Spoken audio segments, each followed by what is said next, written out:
इतना बढ़िया रिस्पॉन्स दंडोदरी प्रधान उस टिकट पर मैं साइन नहीं कर तो ओमकार चढ़ा एकदम परेशान पढ़ लेता हूँ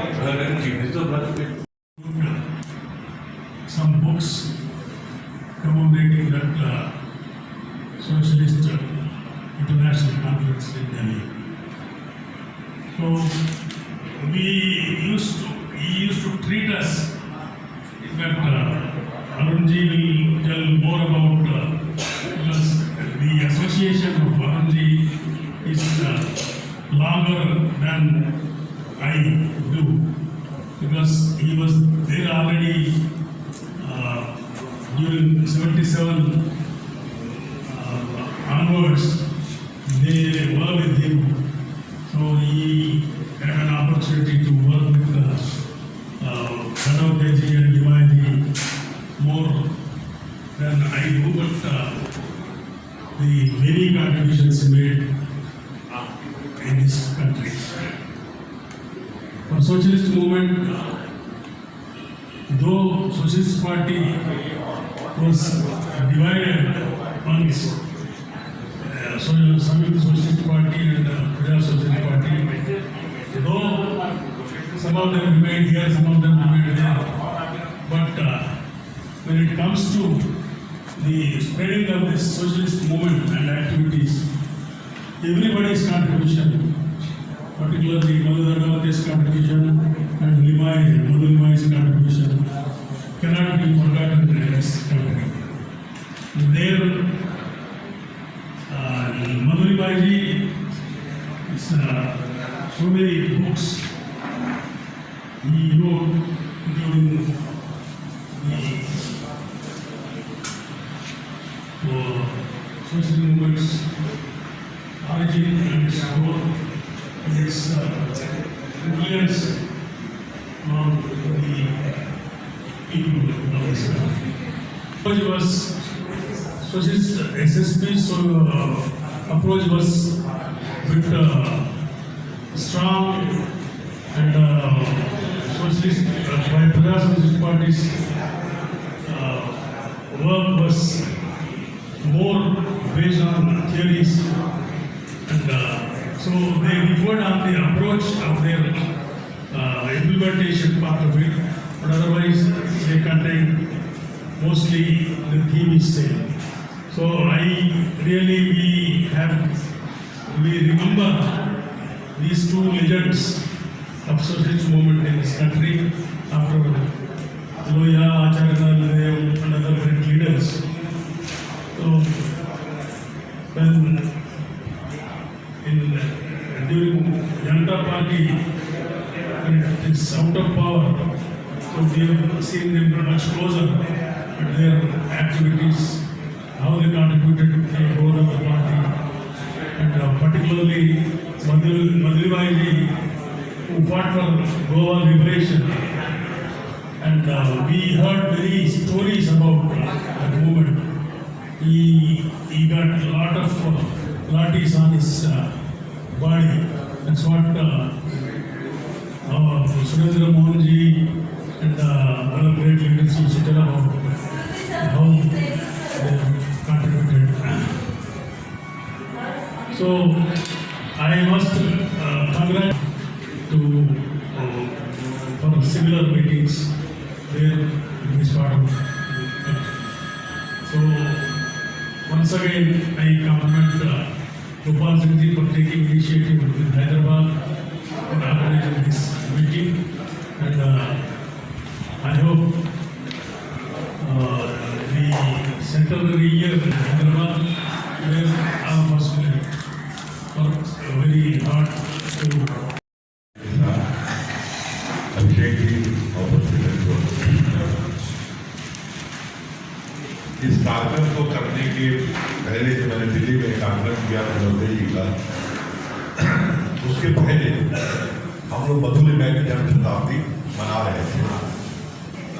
30 अप्रैल को दिल्ली में प्रोग्राम हुआ, फिर पटना में बड़ा एक कार्यक्रम हुआ, और फिर अगले 30 अप्रैल को हम लोग मधु लिमाई की जन्म शताब्दी खत्म हो गई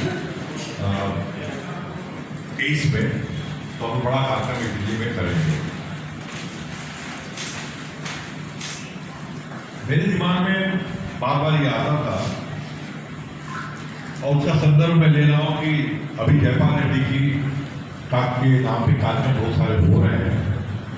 उनका बेटा आनंद, जो लायक बेटा है, जिसने बड़े बड़े कार्यक्रम दिल्ली में करा है और यहाँ भी। तो मेरे दिमाग में ये बात आई कि अगर किसी नेता का बेटा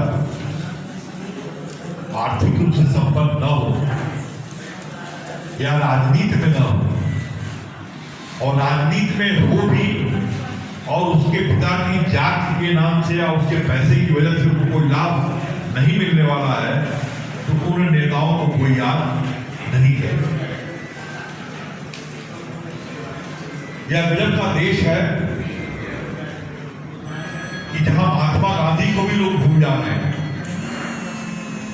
मैंने महात्मा गांधी विचार यात्रा निकाली को लाना है, महिलाओं को बराबरी का दर्जा दिलाने हैं तो सोशलिस्ट पार्टी लाना है, शराबबंदी करना है तो सोशलिस्ट पार्टी को लाना है, सबको बराबरी का शिक्षा अगर दिलाना है तो सोशलिस्ट पार्टी को लाना है, संविधान को अगर बचाना है तो सोशलिस्ट पार्टी को लाना है। आप लोग एक 100 मेंबर्स को ये दीजिए और हमारे पार्टी को आगे बढ़ाने के लिए नेक्स्ट इलेक्शन में पूरा हमारा संविधान संभालने का कोशिश करेंगे। नमस्ते, थैंक यू वेरी मच। और भी सब लोग हुई, लेकिन हैदराबाद भी पूरे दक्षिण भारत के परिप्रेक्ष्य में एक बहुत अच्छी उर्वरक भूमि थी बोल रहा हूँ मैं, क्योंकि अब आप सभी के सभी ठाकुर साहब के जैसे और बैठे हुए भी इन लोगों में लगभग थके आधे लोग दिख रहे हैं। बहन जी ने अभी बहुत बढ़िया घोषणाएं उन्होंने की है। ये जो 2 फोटो हम देख रहे हैं, ये इस देश की राजनीति को मिलने की एकमात्र वजह है राष्ट्र सेवा दल।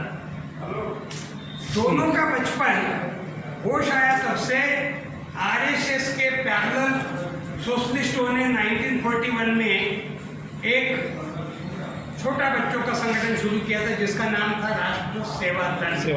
पुणे में उस राष्ट्र सेवा दल की मधुली में उम्र के 14-15 साल के थे तब, और दंडवती अहमदनगर में, जो अहमदनगर अच्युतराव पटवर्धन, राव साहब पटवर्धन, इन लोगों का खुद का गांव और मधु दंडवती का भी जन्म गांव है, वही पैदा हुए दंडवती जी। प्रोफेसर मधु दंडवती के पिताजी खुद इंजीनियर थे, अहमदनगर म्यूनसिपालिटी के चीफ इंजीनियर थे, और उनकी ख्वाहिश थी कि मेरा बेटा इंजीनियर बने। लेकिन ये जब मुंबई, और उनको क्रिकेट का भी शौक था, वो काफ़ी अच्छी क्वालिटी के क्रिकेटर थे और पिताजी को भी क्रिकेट अच्छा लगता था, तो पिताजी ने ये सोचकर उनको मुंबई भेजा। रुइया कॉलेज में दाखिला लिया उन्होंने फिजिक्स में, और मधु दंडवते रेल मंत्री रहे या वित्त मंत्री रहे, लेकिन फिजिक्स से क्लासेस मुंबई आने के बाद भी लेते थे। वो सिद्धार्थ कॉलेज डॉक्टर बाबा साहब आम्बेडकर ने जो कॉलेज स्थापन किया है, और डॉक्टर बाबा साहब आम्बेडकर ने ही उनकी नियुक्ति की है, सिलेक्शन किया है एज ए इंस्टीट्यूट चेयरमैन। ये प्रोफेसर दंडवती जी की खासियत थी। और कस्तूरी रंगन, ये जो मशहूर साइंटिस्ट है, ये मधु दंडवती के स्टूडेंट रहे हैं। ये हमें भी खुद को मालूम था। कल मैं गाड़ी में आते आते साधना प्रकाशन ने मुझे 2 किताबें भेजी था, कोइंसिडेंटली गाड़ी पे चढ़ने के पहले हाथ में आ गई। तो इसमें दंडवती जी की आत्मकथा है, अंग्रेजी में लिखी गई है, लेकिन ये मराठी अनुवाद आया है मेरे पास में। और जिस नंदू का आपने नाम लिया उसका भी इस अनुवाद में बहुत बड़ा सहयोग है। तो दंडवती साहब का ये जो बैकग्राउंड जो है, उनकी जो पूरी जो बिल्डिंग जो व्यक्तिमत्व की जो बनी है, उसके पीछे अच्छा दोनों मधु की शादी भी राष्ट्र सेवा दल के कारण हुई। चंपाली में भी और प्रमिला दंडवती भी राष्ट्र सेवा दल की शाखा में आने वाली लड़कियां थी। मधु लेने की तो खासियत ये है, मैं उनको महाराष्ट्र में का दूसरा संत ज्ञानेश्वर बोलता हूँ। उन्होंने उम्र के 16 साल में ज्ञानेश्वरी लिख के मर गए। उनको समाधि के लिए कंपेल किया ब्राह्मणों ने। मधुली में ये कॉलेज के सेकंड ईयर से कॉलेज छोड़े हुए और भारतीय स्वतंत्रता आंदोलन में कूदे हुए बावले विद्यार्थी। आप कल्पना कीजिए कि ये बोर्ड में महाराष्ट्र में पहले 10 लोगों में आया हुआ लड़का, बोर्ड में उस समय में अंग्रेजों के साथ बोर्ड यानी ऑल ओवर महाराष्ट्र का बोर्ड होता था। बोर्ड यानी कोई अभी जो डिवीजन हो गया ऐसे नहीं, टोटल इतना ब्रिलियंट था। उनके खुद के पिता जो संस्कृत और इंग्लिश के शिक्षक थे, मधुली में स्कूल में गए नहीं हैं। मधुली में को डायरेक्ट मैट्रिक की परीक्षा में स्पेशल परमिशन देके बोर्ड की जो भी चेयरमैन होते उनको लिख के स्पेशल परमिशन देके उनको मैट्रिक, और मैट्रिक में वो ऊपर से पहले कुछ लोगों में आए 10 लोगों के बीच उसको टॉपर। इसके बावजूद फर्गुसन कॉलेज में जब वो पढ़े और उन्होंने अच्युतराव पटवर्धन जी को युद्ध के बारे में, तब से सेकंड वर्ल्ड वॉर चल रहा था, उनको भाषण के लिए बुलाया। तब ये कॉलेज के उस स्टडी सर्कल के पुस्तक थे और फर्गुसन कॉलेज के डिसिप्लिन थे अंग्रेजी में बोलना। अच्युत पटवर्धन फिर से पीछे के लोग बोल रहे हैं भाई, फिर से पीछे के लोग बोल रहे हैं, मेहरबानी करके मत बोलिए। इससे क्या होता है कि वक्ता का पूरा कंसंट्रेशन डाइवर्ट हो जाता है। आपको बोलना है तो बाहर जाके बोलिए, आप बाहर जाके बोलिए प्लीज, बोलिए। क्योंकि तो यहाँ इस हॉल में इको भी होता है। इस ढंग का मैंने नहीं देखा है कि लोग आपस में बोले जा रहे हैं और हमको आवाज़ सुने आ रही है यहाँ मंच के ऊपर, ये ठीक नहीं है। अगर आपको इन दोनों लोगों के प्रति थोड़ा भी आदर प्रेम है तो थोड़ी शांति बढ़ती है भाई। तो मधुली में ये एक प्रतिभावान आदमी अपनी शिक्षा छोड़कर स्वतंत्रता आंदोलन में बगैर घर को बताए, माँ बाप को बगैर बताए, सीधा खानदेश में, मेरा अपना जन्मस्थल है, मैं धुलिया का हूँ, सीधा धुलिया। क्योंकि मधुली में सुभाष बाबू को जब बुलाया गया था एक किसान सम्मेलन के लिए, तो एशियन जोशी के साथ वो जस्ट वॉलंटियर के तौर पे गए थे, तो वो कॉलेज में पढ़ रहे थे। तो जब उन्होंने मार्क किया कि कम्युनिस्टों का कुछ प्रभाव ज़्यादा होते जा रहा और सानुगुरुजी भी उनके प्रभाव में चले गए, तो ये वापसी में बंडू गोरे, मृणाल गोरे के पति विनायक कुलकर्णी मधुली में, ये सब दोस्तों ने होल नाइट पुणे में डिबेट किया, डिस्कशन किया, और दूसरे दिन मधुली ने बगैर घर में बताए सीधा खानदेश की बस पकड़ी, धुलिया उतरे और मधुलिमे का जिंदगी का पहला उम्र के 16-17 साल के दौर की बात कल्पना कीजिए। 16-17 साल का बच्चा या बच्ची क्या सोचता होगा, क्या पढ़ता होगा। ये आदमी भारत विश्व का जो दूसरा युद्ध हो रहा था उसके खिलाफ, मेरे अपने क्षेत्र में, मैं जिस जगह पैदा हुआ हूँ वहाँ भाषण देते हुए घूम रहा था किसानों में कि इस युद्ध को कैसे आपने सपोर्ट नहीं करना है, ये युद्ध कैसे हमारे खिलाफ है, अंग्रेजों ने जबरदस्ती अपने को घसीटा है। ये सब बातें बोलते बोलते वो जुवेनाइल कोर्ट की उम्र के होने के बावजूद उनको आखिर हमारी साखिर की पुलिस ने अरेस्ट किया, मैजिस्ट्रेट के सामने खड़ा किया, देखा कि ये उस गाड़ी के नहीं आया हुआ लड़का है, और उस जज ने मन में लगभग तय कर लिया था कि इस लड़के को छोड़ना है। लेकिन मधुलिमे ने कहा कि मुझे कुछ कहना है। जज को लगा छोटा बच्चा है, क्या कहना चाहता है। उन्होंने जेब में तय की हुई अपनी एक खुद की डिक्लेरेशन कि मैं इस महायुद्ध के बीच में भारत को बगैर हमारी इजाज़त से अंग्रेजों ने जो खींचा है, इसके मैं सख्त खिलाफ हूँ और इसके खिलाफ मैं भाषण देते हुए जा रहा हूँ, जाऊँगा। अब अगर कोर्ट को मेरे को जो भी शिक्षा देनी होगी, सज़ा देनी होगी, मैं उसके लिए तैयार हूँ। जज तो बड़ा हेल्पलेस हो गया कि मैं करे क्या। तो लास्ट में उसको जुवेनाइल वार्ड में धुलिया जेल में शिफ्ट किया गया। मधुलिमे की जिंदगी की पहली आदेश होने की जगह है मेरी अपनी जन्म जगह। इसका नाम मेरे लिए गौरव की बात है। और मधुलिमे ने खुद की आत्मकथा महात्मा गांधी जैसे सिर्फ पार्लियामेंट में जाने के पहले तक लिखी। ये मधुलिमे के ऊपर लिखी हुई किताबें दूसरों की, लेकिन मधु जी की किताब जैसे महात्मा गांधी की किताब सिर्फ अफ्रीका के सत्याग्रह तक अपने एक्सपीरियंस ऑफ ट्रूथ जो है वो भारत के आगे के महात्मा बनने की नहीं है, वो अफ्रीका से भारत आने तक का मामला उनका खत्म हो जाता है। लगभग उसी की जैसा मधु लिमे की जो आत्मकथा है मराठी में, जो मधु लिमे पार्लियामेंट में जाने के पहले मधु लिमे राजनीति में उस ढंग से लोहिया के कारण बिहार के बांका और मुंगेर से, इसके पहले की पूरी आत्मकथा। अभी मैं शताब्दी के बहाने हमारे सब साथियों को रिक्वेस्ट कर रहा हूँ कि मधु लिमे का जो मधु नाम का जो सही पक्ष है, हिंडनबर्ग रिपोर्ट के बाद मुझे बरबस याद आ रही है मधु लिमे की। आज अगर मधु लिमे अकेले पार्लियामेंट में होते, नरेंद्र मोदी की या बिरला की हिम्मत नहीं हुई होती, ओम बिरला की।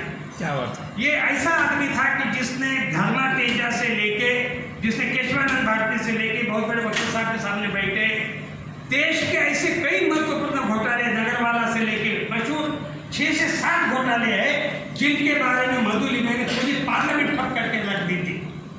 और इंदिरा गांधी ने खुद वसंत साठी के कान पकड़ के कहा था जनता पार्टी के टाइम में, ये मुझे वसंत साठी ने शेयर किया है।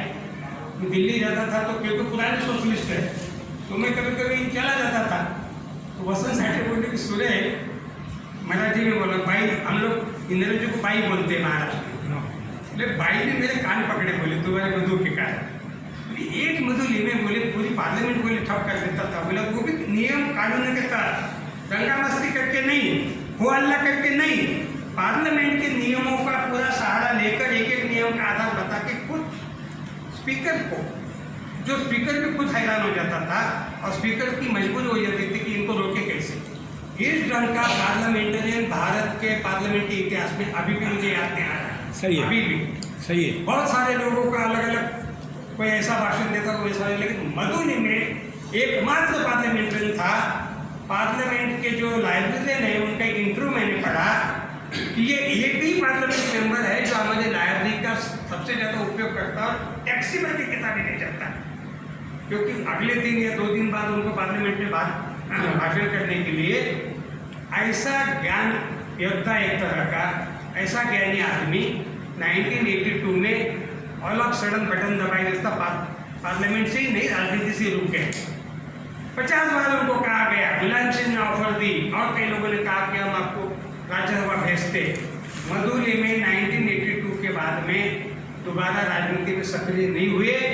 ये भारतीय राजनीति का भी बहुत बड़ा एक तरह का नुकसान है और भारतीय राजनीति का पतन का दौर भी मैं वहाँ से गिनता हूँ। क्या बात है। मधु लिमे ने धर्मांधता, ये जो पूरा जो उन्होंने इसमें जो पूरा निचोड़ दिया है कि हमारे देश की जो धर्मांधता की राजनीति की शुरुआत वो शाहबानों से गिन रहे हैं।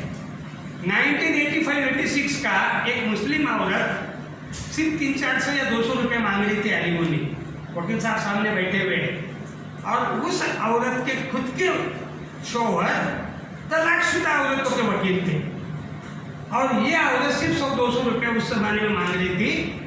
इसके लिए भी इंदौर, उसके बाद में Jabalpur high court, supreme court, और सुप्रीम कोर्ट ने 455 या 56 ऐसा कुछ अमाउंट बिलो 500, लेकिन उसके बावजूद भारत के मुसलमानों ने लाखों की संख्या में जो जलसे किए, जिसके कारण राजीव गांधी को कंपेल होके वो जो अल्पसंख्यक समाज का अपीजमेंट शब्द जो उछला है ना, उसके लिए एक कारक तत्व है शाहबानों का मसला, जिसको लेके हामिद दलवाई ने अपनी जिंदगी खपा दी।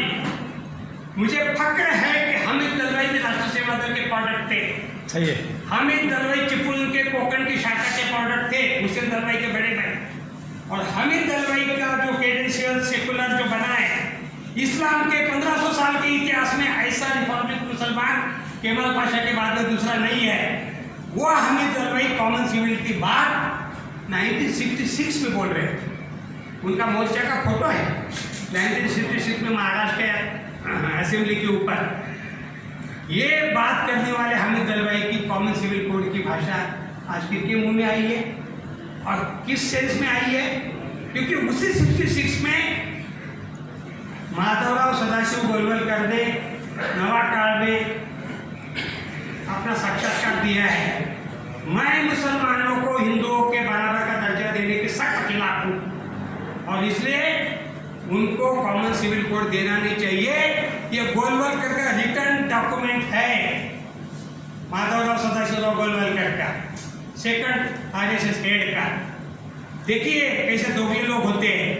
और आज भी कॉमन सिविल कोड मुस्लिम औरतों को मदद देने के लिए नहीं, मुसलमानों को डराने के लिए है। ये कॉमन सिविल कोड वो कॉमन सिविल कोड नहीं है जो हमीद में मांग रहा था। ये कॉमन सिविल कोड जो है ये मुसलमानों को डराने के लिए है। मधु में इसमें लिख रहे हैं कि this is the turning point of Indian communal politics. और वहाँ से सवाल आस्था का, सवाल कानून का नहीं, ये जो जुमला निकला, ये जो उठाया गया रथ यात्रा के द्वारा और उसके बाद जो पूरी राजनीति की जो बनी है, और आज की तारीख में हैदराबाद हो या नागपुर हो, भारत का कोई कोना हिंदुत्ववाद से मुक्त नहीं है। कोई कुछ भी बोल ले, कोई भी पार्टी बोल ले। बहन जी बेचारी मुंगीलाल कैस्टन सपने बोल रही थी सोशलिस्ट पार्टी। मैं बंगाल में 15 साल रहा हूँ। कम्युनिस्ट पार्टी एक म्यूजियम होके नहीं गया है। कम्युनिस्ट पार्टी का वोटिंग परसेंटेज है लास्ट असेंबली इलेक्शन का जो बीजेपी का 90s में था बंगाल में। आज सोशलिस्ट कम्युनिस्ट पार्टियों को अगर किसी को समाजवाद कम्युनिज्म के बारे में आस्था है, मधुलिमे जैसा अंतर्मुख की चिंतन करने की आवश्यकता है। खाली सपने देखने से काम नहीं चलेगा। राष्ट्र सेवा दल जैसी गतिविधि सोशलिस्टों ने बहुत बड़ी गलती की, जिसको बढ़ाने का काम करना चाहिए था। आज भारतीय जनता पार्टी का एकमात्र अगर कोई रीढ़ की हड्डी है आरएसएस है। 2 करोड़ से ऊपर उनके स्वयंसेवक है देश भर में और 1 लाख से ऊपर उनके फुल टाइमर्स है। इतनी बड़ी संख्या किसी पॉलिटिकल पार्टी की किसी की भी नहीं है। और आज देश का एक हिस्सा नहीं है। मैं अभी अभिषेक के कारण में गुवाहाटी से आ रहा हूँ 2 महीना पहले। भारत का कोई हिस्सा नहीं है कश्मीर से लेकर कन्याकुमारी तक जिसमें आरएसएस की दखल नहीं है। मधुलिमे मधु दंडवते के बारे में सच्ची श्रद्धांजलि देनी होगी, सच्चा रिस्पेक्ट दिखाना होगा। खाली उनके गुणगान, उनकी कविताएं, उनके ऊपर शेर शायरी करने से नहीं चलेगा, जिसके लिए उन्होंने अपनी जिंदगी पूरी दी है। मधुलिमे ने 82 से संन्यास ऐसे ही नहीं लिया था, बहुत जबरदस्त फ्रस्ट्रेशन से लिया था। जिस ढंग से आपस में का पूरा मामला, जयप्रकाश ने क्या बोला था, चमन मेरा उजड़ गया, ये शब्द इस्तेमाल किया था। और मधुलिमे वो है, मुझे खुशी है, मैं भी 20-22 साल का लड़का जेल में, नरसिंहगढ़ की जेल में एसएम जोशी मधु जी को मिल के आए और मुझे मिले। सुरेश जनता पार्टी के बारे में क्या रहा है? मैंने बोला जनसंघ ये हिंदुत्ववादी पार्टी है, जनसंघ राजा रजौड़ों की पार्टी है, जनसंघ पूंजीपतियों की पार्टी है। जनसंघ का समाजवाद से दूर दूर का संबंध, आप चुनावी गठबंधन कर सकते हैं तो एक पार्टी मत कीजिए। एसएम ने मेरी पीठ थपथपाई। मधुलिमे भी एग्जैक्टली यही वर्चन बोल रहे हैं। मधुलिमे का कहना है कि अन्ना, हम लोग सब उनको अन्ना बोलते थे, लिमे जी भी, मैं भी। लिमे जी उनको गुरु मानते थे, अपने पॉलिटिकल गुरु। राजनीति की शुरुआत करने का क्रेडिट वो एसएम जोशी को देते हैं, लेकिन एसएम जोशी की तुलना। और फिर आज रात को ट्रेन में जा रहे हैं, वो मैं समझता हूँ रात भर दिन पढ़ते जाएंगे, पढ़ते हुए तो कल भी नींद नहीं थी, आज भी नींद नहीं हुई। तो ऐसा इतना तकलीफ, और विशेषकर उनके पारिवारिक प्रॉब्लम है, उनकी पत्नी काफ़ी हेल्थ प्रॉब्लम है, घर कोई नहीं है, वो अकेले है, फिर भी वो छोड़ के आए। इसलिए मैं उनका धन्यवाद देता हूँ, आप सभी का धन्यवाद देता हूँ। इसी के साथ अब ये सभा समाप्त होगी। Small request from Gloria Richard. Jaganamba Advocate wants to present a book on Jayaprakash to all the Jayaprakash is a book program. She is an advocate. This book is published by National Book Trust. She wants to present.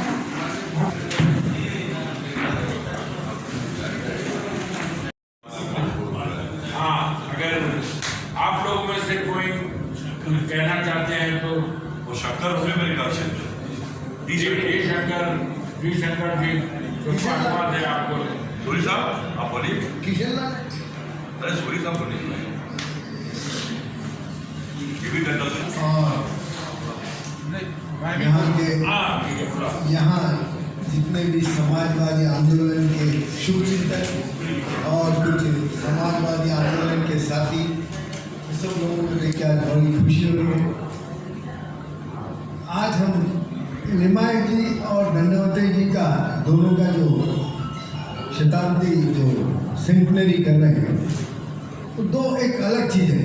एक तो लिमायत साहब तो बहुत बड़े एक thinker, यानी मैं समझता हूँ लोहिया जी के साथ अगर और कोई थिंकर हिंदुस्तान में हुआ, क्योंकि मैं उस दिन को याद करता हूँ। एक तो हमारे थे राहुल सोमैया साहब। यही नहीं, 2 कमरे बनने चाहिए ताकि अगर वो अपने परिवार के साथ रहना चाहे वो रह भी सके। यह भी है। एक बार मैं और नंदन दोनों लोग गोरखपुर जा रहे थे रेलवे में, उसमें रेलवे मिनिस्टर थे। तो जो सवेरे वेटर चाय लेके आया, उसे पूछा नंदन जी ने कि क्या हुआ, भाई नौकरी का तुम लोग का हो गया? कहा नहीं हुआ था। उस समय वादा किया था जनता पार्टी ने या सोशलिस्ट पार्टी ने कि जो वेटर्स हैं इनको भी परमानेंट किया जाएगा, तो वो कॉन्ट्रैक्टर का दिन हो। तो उसने कहा कि नहीं साहब, अभी कुछ नहीं हुआ हम लोग का। मुझे अच्छी तरह याद है, दूसरे दिन ही जब लौट के आए गोरखपुर से, वो रेलवे भवन पहुंचे, चेयरमैन को बुलाया। मैंने एक ऑर्डर किया था वेटर्स के अपॉइंटमेंट का, क्या हुआ? कहा साहब इतना पैसा लेगा, ये लेगा, जो चेयरमैन क्या। तो मैं बैठा था, उनसे कहा कि ये बताइए, इस देश का सबसे कमजोर वो आदमी है वेटर, जिसकी सबसे कम रेलवे में तनख्वाह है, और उनके कुछ लोगों का अपॉइंटमेंट हो रहा है। तो आप सारा रेलवे मिनिस्ट्री का दुख हमको सुना रहे हैं कि पैसे नहीं है, ये है, वो है।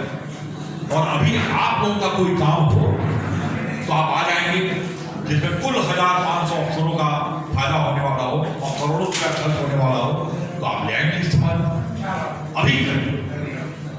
और उन्होंने पहली बार वेटर्स को भी रेलवे की परमानेंट नौकरी दी। ऐसे मधु दंडवती को हमें जरूर याद करना है। और केवल इसलिए ही नहीं मधु दंडवती थे, जो राजनीति में गिरावट आ। अब आप अपने तेलंगाना का देखो, यहाँ कोई पार्टी है, एक पार्टी छोड़ो, केसीआर 1.5 आदमी की पार्टी जहां तक मैं जानता हूं, ये गया उनके दामाद, आधा का दामाद केसीआर साहब को अभी भूख लग गई है देश का प्रधानमंत्री बनने की।